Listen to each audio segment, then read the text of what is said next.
고전을 모르면 고전한다. YGU 영산대학교 이동성 박사 연결돼 있습니다. 박사님 안녕하세요. 네, 안녕하세요. 자, 박사님 그러면 오늘은 어떤 이야기가 준비되어 있습니까?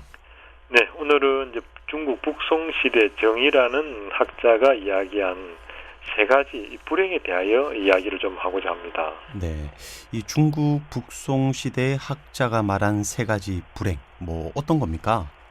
그렇습니다. 이제 우리 중국 북송시대 정이라는 학자가 이야기한 이제 세 가지 불행은 첫 번째 소년등과입니다. 소년등과는 이제 어린 나이에 너무 일찍 벼슬을 한다는 이야기입니다. 어린 나이에 너무 일찍 벼슬을 하면 교만해질 수 있다는 이야기입니다. 네, 이 소년 등과 어린 나이에 벼슬을 하면 교만해진다. 지금도 적용이 되는 이야기 같네요. 그렇습니다. 우리가 그 어린 나이에 너무 빨리 벼슬을 하면 교만해진다는 이야기는 참으로 소중한 가치, 지혜인 듯합니다. 사람은 잘나게 되면 반드시 교만이라는 것이 함께 찾아온다는 것입니다. 이 교만을 없애는 것은 자기 자신을 객관적으로 바라볼 때 가능하다고 할 수 있겠습니다.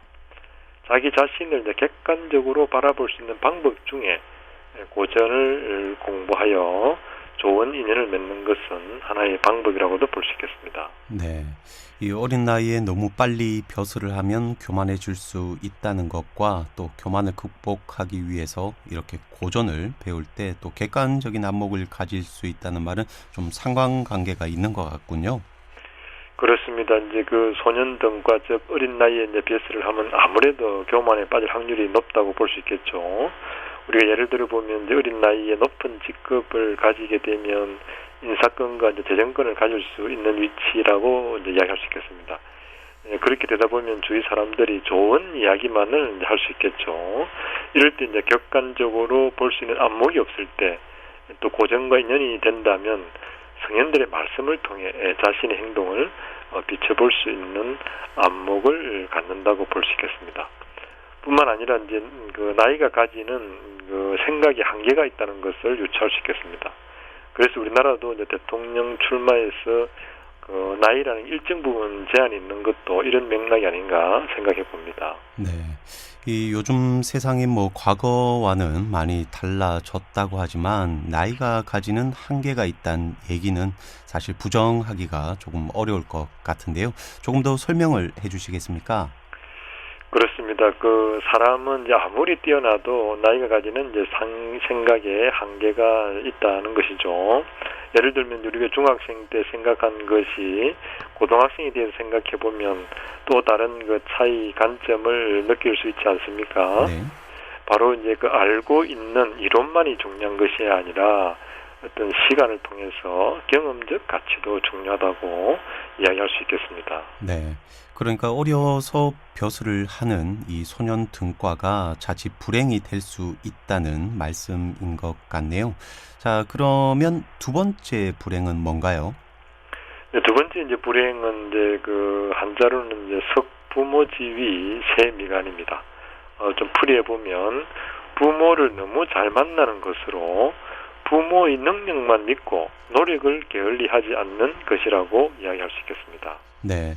이 고전을 배우는 이유가 여기에도 있는 것 같은데요. 요즘에도 금수저, 흙수저 이렇게 수저에 빗대서 이야기를 하곤 하는데 부모의 능력만 믿고 노력을 게을리하지 않는 것이 이렇게 오히려 현 사회에 더욱더 어울리는 것 같네요. 그렇습니다. 그 부모의 능력과 자신의 능력을 구별할 줄 아는 이제 안목은 매우 소중하다고 할 수 있겠습니다. 부모가 잘 사는 것과 자기가 잘 사는 것은 분리되어야 된다는 것이죠.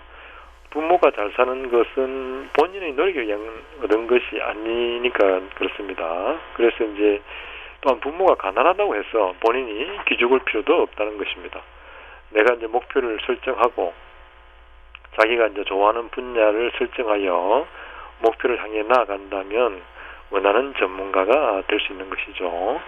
우리가 이제 그 예로서 미국의 이제 그 유명한 그 부자 일화 중에서 부를 축적한 이유가 뭐냐 중에서 이제 지켜야 될 교훈이 아버지가 아무리 부자라 할지라도 아들이 이제 소비하는 것은 아들의 소득에 따라 소비하라는 이야기는 우리의 삶의 어떤 방향을 고민하는데 하나의 이제 길잡이가 되어주지 않나라고 생각해 봅니다. 네, 이 부모의 재력이 자식에게는 오히려 불행이 될 수 있다는 것은 정말 여러 가지를 생각하게 만드네요. 그렇습니다. 이제 우리가 흔히 이야기를 하지 않습니까? 독사가 이제 물을 먹으면 독이 되고 소가 물을 먹으면 우유가 된다는 이제 이야기죠.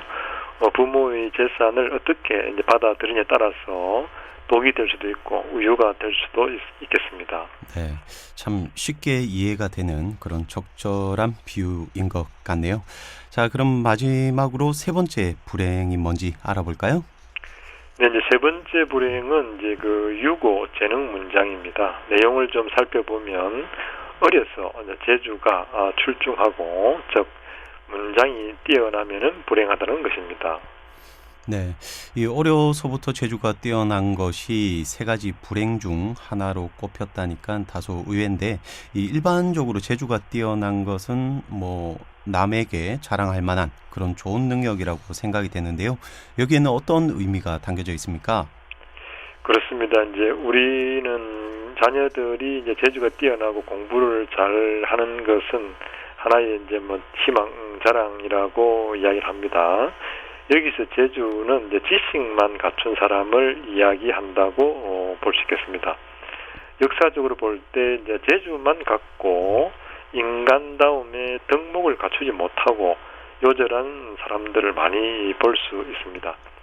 먼저 인성을 갖춰야 한다는 것을 강조한 부분이라고도 할 수 있겠습니다. 네, 이 뛰어난 재능, 재주를 믿고 인성 개발에 미진한 것이 불행이나 걱정거리라고 할 수 있습니까? 네, 그렇습니다. 이제 재주가 많고 문장력이 뛰어나 일찍 출세를 하는 것은 하나의 이제 선망의 대상이 될 수 있겠습니다. 하지만 이제 북송의 정의 선생은 이것을 불행으로 본 것이죠. 재주와 문장만을 믿고 교만해지기 쉬운 것이라고 경계를 이야기한 것이라고도 볼 수 있겠습니다. 네. 자, 이쯤에서 정리해보면 중국 북송시대학자 정의 선생이 이야기한 세 가지 불행은 첫째, 어려서 벼슬을 하는 것이 불행이고, 둘째, 부모를 잘 만나 노력을 게을리하는 것이 불행이다. 자, 그리고 세 번째, 이 재주와 문장이 뛰어나 재능을 믿고 인성, 인품 개발에 노력하지 않는 것이 불행이다 라고 할 수 있겠습니다. 매번 느끼는 거지만 우리를 비추는 거울이자 또 그 길라잡이가 바로 고전인 것 같은데요.